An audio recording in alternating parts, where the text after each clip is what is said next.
El corazón delator, Edgar Allan Poe. Debo confesar que soy nervioso, muy nervioso, tremendamente nervioso. Lo he sido siempre y lo sigo siendo. Pero, ¿por qué se empeñan en decir que estoy loco? La enfermedad había aguzado mis sentidos, pero no los había destruido ni embotado. Sobre todo, tenía un oído agudísimo. Oía todas las cosas del cielo y de la tierra, e incluso muchas cosas del infierno. ¿Cómo, pues, puedo estar loco? Escuchen y observen con cuánta cordura y cuánta calma puedo contarles toda la historia. Es imposible decir cómo entró de primera la idea a mi cerebro, pero, una vez concebida, me persiguió día y noche. Motivo no lo había, pasión no lo había tampoco. Yo quería al viejo, nunca me había hecho mal, ni me había insultado. Su oro no lo codiciaba yo. Creo que era su ojo, sí, era eso. Tenía un ojo de buitre, un ojo azul, pálido, con una catarata en él. Siempre que se fijaba en mí, se me helaba la sangre. Y así, muy gradualmente, decidí quitar la vida al viejo y de esa manera librarme del ojo aquel, para siempre. Ahora viene el quid. ¿Me creen loco? Pero los locos no tienen idea de nada. En cambio, deberían haberme visto a mí. Deberían haber visto cuán sobriamente procedí, con qué precaución, con qué cautela, con qué disimulo puse manos a la obra. Nunca estuve más amable con el viejo que durante la semana anterior a su muerte, y cada noche, a eso de las 12, giraba el picaporte de su puerta y la abría. ¡Ah, con qué suavidad! Y luego, cuando la había abierto lo suficiente para pasar la cabeza, metía una linterna sorda, tapada, toda tapada para que no se escapara ni un rayo de luz, y luego introducía la cabeza. ¡Ay, me hubieran visto! ¡Ah! Se habrían reído viendo cuán hábilmente la introducía. La movía lenta, muy lentamente para no turbar el sueño del viejo. Me llevaba 1 hora pasar la cabeza entera por el resquicio hasta poder verle tendido en la cama. ¿Acaso un loco habría actuado con tanta prudencia? Y luego, cuando tenía bien asomada la cabeza en la habitación, destapaba la linterna cuidadosamente. ¡Ay, con qué cuidado! Porque las bisagras chirriaban. La destapaba justo lo necesario para que un solo y tenue rayo de luz cayera sobre el ojo del buitre. Y esto lo hice durante 7 largas noches, justo a las 12 todas ellas, pero siempre encontré cerrado el ojo y así era imposible realizar mi propósito, porque no era el viejo el que me exasperaba, sino su mal de ojo. Y todas las mañanas, cuando despuntaba el día, entraba despreocupadamente a la habitación y le hablaba con naturalidad, llamándole por su nombre en tono cordial y preguntándole cómo había pasado la noche. Ya ven, pues, que tendrían que haber sido un viejo muy listo para sospechar que todas las noches a las 12 en punto yo lo observaba mientras dormía. A la 8ª noche puse mayor precaución que de costumbre en abrir la puerta. El minutero de un reloj se mueve más deprisa que lo que se movía entonces mi mano. Nunca hasta esa noche había sentido la magnitud de mi propio poder, de mi sagacidad. Apenas podía reprimir mi sensación de triunfo, pensar que yo estaba allí, abriendo la puerta poco a poco, y que él ni siquiera soñaba con mis secretas actividades y mis pensamientos. Reí entre dientes ante aquella idea, y quizás me oyó, porque se revolvió de pronto en la cama, como si se sobresaltara. Ahora pensarán que me retiré, pues no, su habitación estaba negra como boca de lobo de densas que eran las tinieblas, pues los póstigos estaban echados cuidadosamente por temor a los ladrones.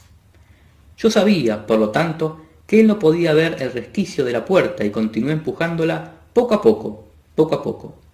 Tenía ya la cabeza dentro y estaba a punto de abrir la linterna cuando mi pulgar resbaló sobre el cierre de metal y el viejo se incorporó de un salto en la cama gritando: «¿Quién anda ahí?». Permanecí completamente inmóvil, sin decir nada. Durante 1 hora entera no moví un solo músculo, y en ese tiempo no oí que volviera a acostarse. Continuaba sentado en la cama escuchando, exactamente como yo lo había hecho noche tras noche, los ruidos de la carcoma de la pared.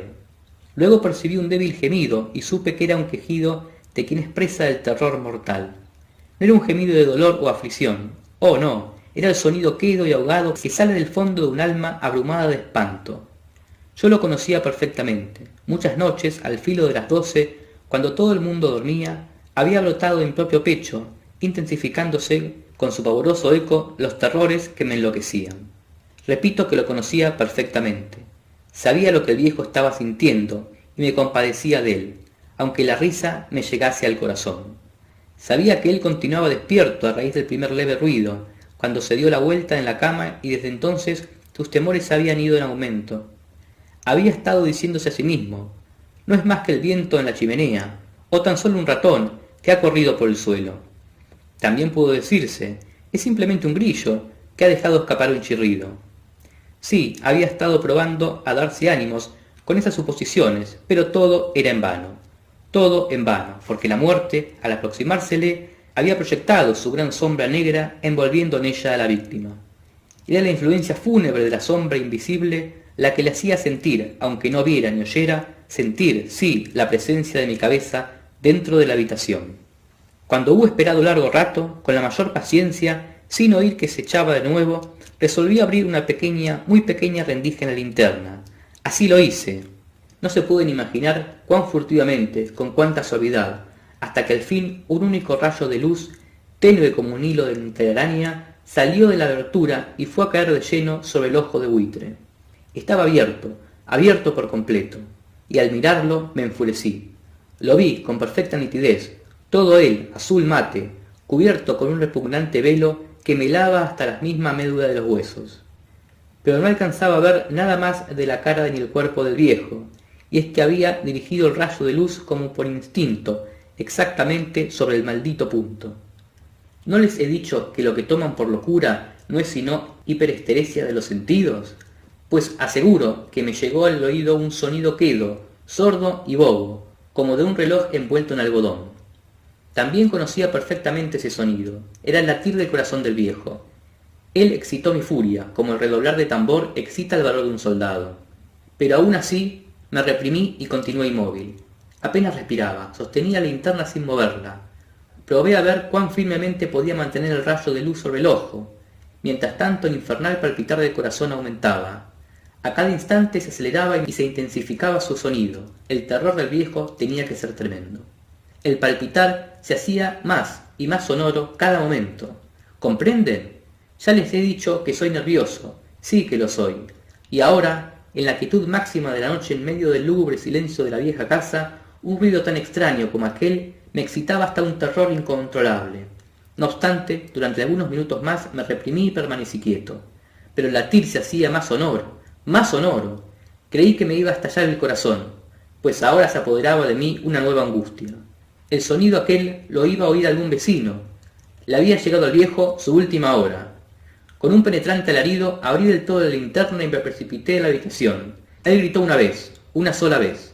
En un santiamén le arrojé al suelo y le volqué sobre él la pesada cama. Durante unos minutos el corazón siguió latiendo con un sonido ahogado, pero ya no me irritaba. Aquello no podía oírse a través de las paredes. Al fin cesó. El viejo estaba muerto, completamente muerto. Puse la mano sobre su corazón, manteniéndola allí muchos minutos. No había pulsación. Estaba completamente muerto. Su ojo no volvería a atormentarme. Si aún piensan que estoy loco, cambiarán de opinión cuando les describa las sabias precauciones que tomé para esconder el cuerpo. La noche declinaba y trabajé con prisas, pero en silencio. Lo primero que hice fue desmembrar el cadáver. Le corté la cabeza, los brazos y las piernas. Luego saqué 3 tablas de la tarima de la habitación y deposité todo entre los risteles. Luego volví a colocar las tablas con tanta habilidad que ningún ojo humano, ni siquiera el suyo, hubiese podido descubrir anormalidad alguna. Nada había que lavar, ninguna mancha, ninguna huella de sangre. Había sido yo demasiado precavido para eso. Todo había ido a parar a la bañera. Cuando puse fin a esas labores, eran ya las 4 de la madrugada, y la oscuridad era tan profunda como a medianoche. Cuando una campana del reloj dio la hora, llamaron a la puerta de la calle. Bajé a abrir con ánimo confiado, pues ¿qué podía temer ya? Entraron 3 hombres que se presentaron muy cortésmente como agentes de policía. Un vecino había oído un grito durante la noche y, sospechando que hubiera podido ocurrir algo malo, había presentado una denuncia en la delegación de policía y ellos, los agentes, venían a practicar un registro en la vivienda. Sonreí, pues, ¿qué podía temer? Di la bienvenida a los caballeros. El grito, les dije, lo había lanzado yo mismo soñando. Les expliqué también que el viejo estaba ausente, de viaje por la comarca. Conduje a mis visitantes por toda la casa y les invité a que la registraran bien. Los llevé, por fin, a la alcoba de él. Les mostré sus tesoros protegidos intactos. En el entusiasmo de mi confianza, traje sillas a la habitación y les rogué que descansaran allí de sus fatigas, mientras yo, con la desenfrenada audacia de mi triunfo perfecto, colocaba mi propio asiento sobre el mismo lugar bajo el que se hallaba el cadáver de la víctima. Los agentes se dieron por satisfechos. Mi actitud les había convencido. Me sentía singularmente a gusto. Se sentaron y mientras yo les respondía con jovialidad, charlaron de cosas familiares. Pero al poco rato me sentí palidecer y deseé que se fueran. Me dolía la cabeza y sentía un repiqueteo en los oídos, pero ellos aún seguían allí, sentados y charlando. El repiqueteo se hacía más claro, persistía y se hacía más claro. Yo hablaba con más velocidad, para librarme de aquella sensación, pero ésta continuaba y se volvía más precisa, hasta que al fin descubrí que el ruido no nacía de mis oídos. Sin dudas entonces me puse muy pálido, pero hablaba con mayor fluidez y en tono más alto. No obstante, el sonido crecía, pero ¿qué podía hacer yo? Era un sonido quedo, sordo y vivo, muy semejante al que produce un reloj envuelto en algodón. Yo jadeaba y, sin embargo, los agentes no lo oían aún. Hablaba más deprisa, más vehementemente, pero el ruido crecía sin cesar. Me levanté y hablé de tonterías en voz alta y con violentas gesticulaciones, pero el ruido crecía sin cesar. ¿Por qué no querían marcharse? Comencé a andar de un lado para otro de la habitación a grandes y pesados trancos, como exasperado por las observaciones de los visitantes. Pero el ruido crecía sin cesar.